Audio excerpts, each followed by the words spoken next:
right there, Raptor fans, is the definition of taking care of business. Obviously, the Raptors had won 4 straight home games going into the game. They're buzzing after the win against the Minnesota Timberwolves on home court. They go on the road to Orlando.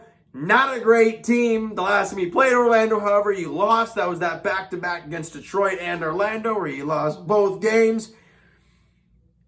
And we saw what this team did to a down and terrible Indiana Pacers squad, so we were all kind of hoping for that same sort of game. And for 3 quarters, you saw that.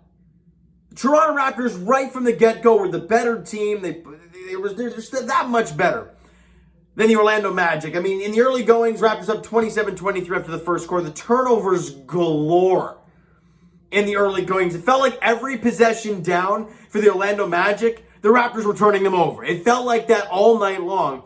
Raptors win the first quarter 27-23, and you're up by 4 after 1 quarter of play, so you're doing okay. That's great stuff. We move ahead to the second quarter. Raptors continue their tight defense. They only have 46 points in the first half, and offensively, they drop 57.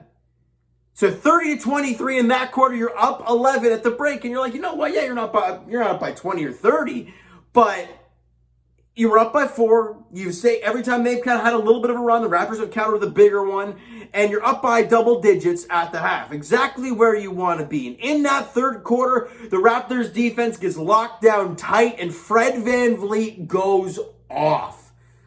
I believe he had at least 13 in that third quarter alone.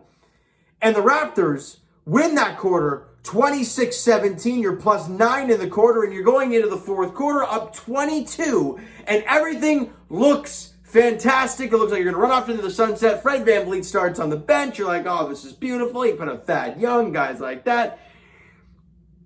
Markelle Fultz and Wagner go on a crazy run of their own. And I believe it was like a 12-1 run to start the quarter.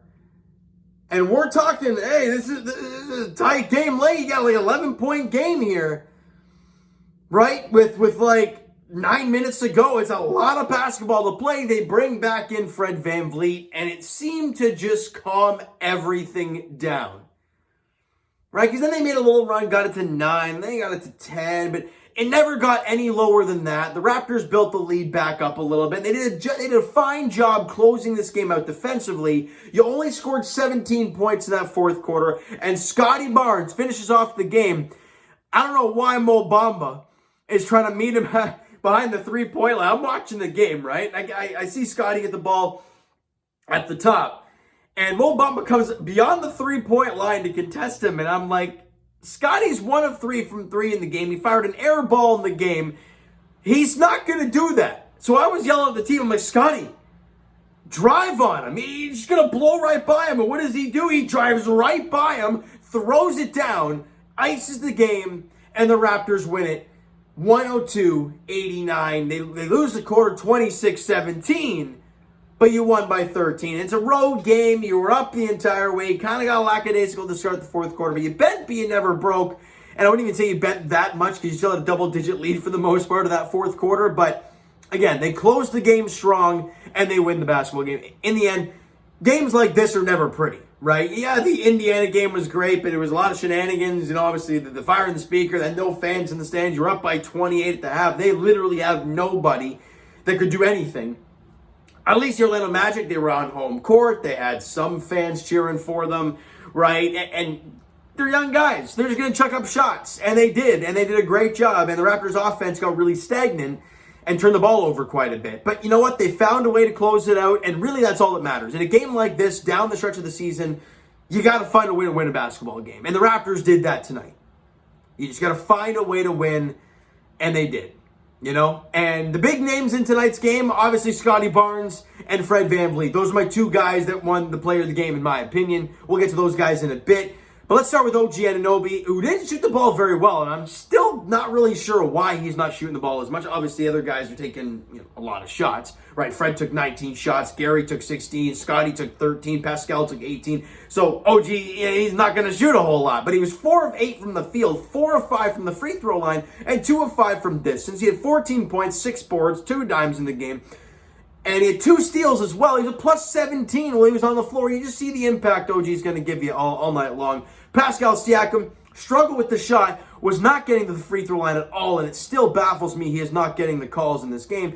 Either way, 16 points, 11 boards, another double-double for Pascal, 3 assists in the game, 7 of 18 from the field, only 2 of 3 from the free throw line, which is wild. 0 of 3 from distance. It was only a +4 while he was on the floor. Again, not the greatest game for Pascal, but he was getting a lot of contact that just was not getting called. So I was pretty shocked about that. And Scotty Barnes started the game really strong.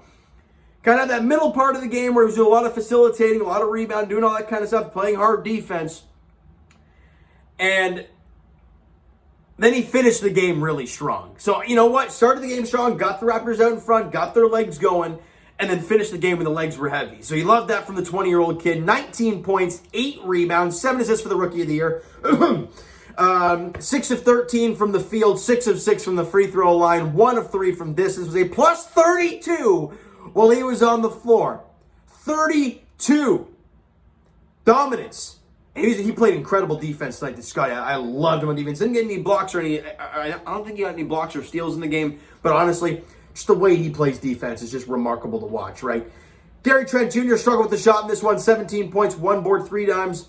Was 6 of 16 from the field, was 2 of 2 from the line, and 3 of 8 from 3, which ain't bad. Was also a +15 while he was on the floor. And in my opinion, you give it to Scotty, but in my opinion, the player of the game is Fred VanVleet. Not only for the stats, but you saw when he was out there, this Raptors team played amazing, right? In that third quarter, right? You're up 11 at the break. You go out in the third quarter. At one point, he scored 13 of the first 14 for the Raps. You know, a lot of the other guys were struggling offensively, not really finding their way. Meanwhile, this guy's got 13 of 14 on one knee, right? And playing incredible defense. And then in the fourth quarter, when your team was struggling mightily to get stops, you bring him back in, and instantly everything changes. Now they brought in Scotty and OG back in as well. But your court general went out and there and did that. Speaking of court general, we know what's happening on Sunday. I'll talk about that shortly. But he had 19 points. And again, quite a few of those in that third quarter when they needed it. 5 boards, 3 dimes, 7 of 19 from the field, 5 of 16 from 3. He took 16 threes, which is insane. 5 steals and 2 blocks. 5 and 2. And I was listening to the Raptors Reaction podcast for Will Liu on the Sports, and I love listening to his stuff. It's fantastic. He was saying that Fred VanVleet in the last game forced 11 turnovers. Forced them. Didn't actually get it on the steals and on the stat line, but 11 forced turnovers. And tonight he had 5 steals and 2 blocks alone. He might have got it right around the same in this one. Incredible. And oh yeah, by the way, he was a +30 while he was on the floor. Getting a little too excited here. He was incredible. He was your court general, and he's the player of the game for me. All right, Pressure 2 off the bench. He didn't get a whole lot of bench productivity for the Raptors in this one, but he gave you 11 points, 3 boards, 1 dime, 4 of 6 from the field, 2 of 2 from the line, 1 of 3 from distance. I believe he was a -10 when he was on the floor, so the bench really didn't give you a whole lot. Thad wasn't the greatest. Boucher wasn't all that great. You know, knocked down some shots, but defensively they just didn't have it in this game. But team-wise, Raptors shot 42% from the field, 31% from 3, and 85% from the free throw line. Great job at the stripe getting your freebies. 17 for 20 from the line. Did a great job there. The Orlando Magic shot 42% from the field and 31% from 3. Identical numbers to the Toronto Raptors. They shot 91% from the free throw line. However, the Raptors were +7 in makes. They were 10 of 11. We were 17 of 20. But the big reason of why this Raptor team won this game today, and it's blatantly obvious, the turnovers and then the points off of those turnovers. Raptors, they turned the ball over 21 times. Raptors only 10. So we were +11 in that category. And the points off of those turnovers, Raptors were +20.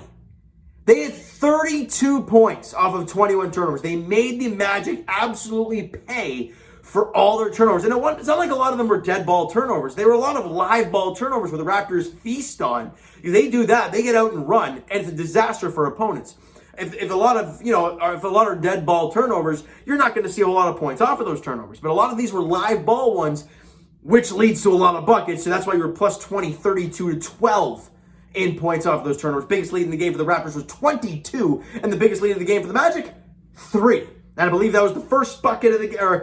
No, it might have been early. It was really early. The Raptors had a 4-0 lead, then it went 4-3. So they must have had a 3-point lead at some point early in the first quarter. But that was it. Raptors, again, they hold the fort. They stay steady the entire game, and they do the job. Now, Raptor fans, we turn our focus. On Sunday, it's going to be a very emotional day for a lot of Raptor fans, some of the Raptor players, one Miami Heat player, and shout out to my boy Cole Whiston for picking up tickets to that game. So I'm going to be going to that game, seeing Kyle Lowry. I'm definitely going to bring some tissues, and I'm going to be wearing that jersey. You know, funny stat, guys. I know it's terrible for me to say this, but I've actually never worn that jersey on a video. I believe. I could be wrong. Maybe they were slumping. I might have worn it once. And I've never worn it to a game. This is a jersey that I got a long time ago and really never worn it. But it's been there. And on Sunday, when I go to that game and in that video, I will be wearing this jersey without a doubt.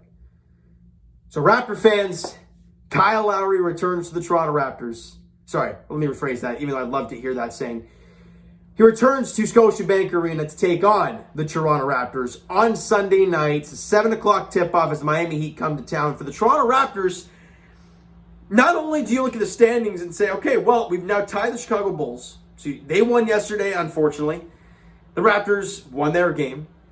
Cleveland lost again yesterday. So the Raptors have a 3-game lead over the Cavs, a 3-loss gap. And I'm looking at this and I'm like, man, with like 5 games to go, it looks very close to on lockdown, right? But for Raptor fans, you got to keep going, keep pushing, one game at a time. And for the Toronto Raptors, look, they're playing extremely good basketball. They're 13 games over 500 at 45-32, and they've won 5 straight games. I'm going to wrap it up with this, Raptor fans. When I talk to you guys next, it's going to be an emotional one because Kyle Lowry is back in the Toronto Raptors uniform. The tribute's going to be great. There's going to be tears everywhere from Raptor fans to him, to the fans, to the players, the media staff. Everybody's going to be in tears because it's going to be a very emotional night for Toronto Raptors all around. All right, Raptor fans, you know what? That is going to do it for this one. If you enjoyed the video and enjoyed the game this evening, because it wasn't stressful. Not gonna lie, it was kind of a boring game, but they got the job done as they were supposed to in Orlando. Smack the like button if you guys enjoy this one. Hit the subscribe button if you guys not already. Comment down below. Thoughts on the video, thoughts on the game. Would you like, would you not like from today's game day for the Toronto Raptors? The Twitter link is down below, so follow up, send me a DM. Do all that great stuff. The Instagram link is also down. Yeah. The Instagram link is also down below, so follow there if you guys have not done so already, and I will talk to you guys Jay's Edition Wednesday, wrapping up this past week's game. They tied today 6-6 against the Pittsburgh Pirates. They had a 3-0 lead late, but it was Anthony Castro, right, blowing the lead, so it is what it is.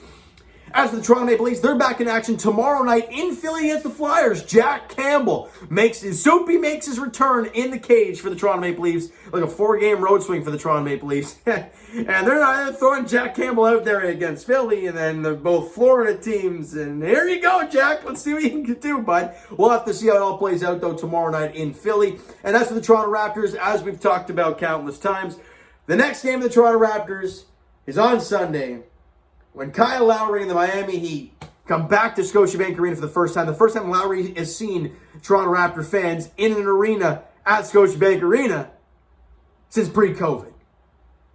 Pretty wild stuff to think about. It's been over 2 years since that's happened, so it's going to be wild, all right? So thank you guys so much for listening and watching. I hope you enjoyed the video and the game tonight. We'll talk to you guys then.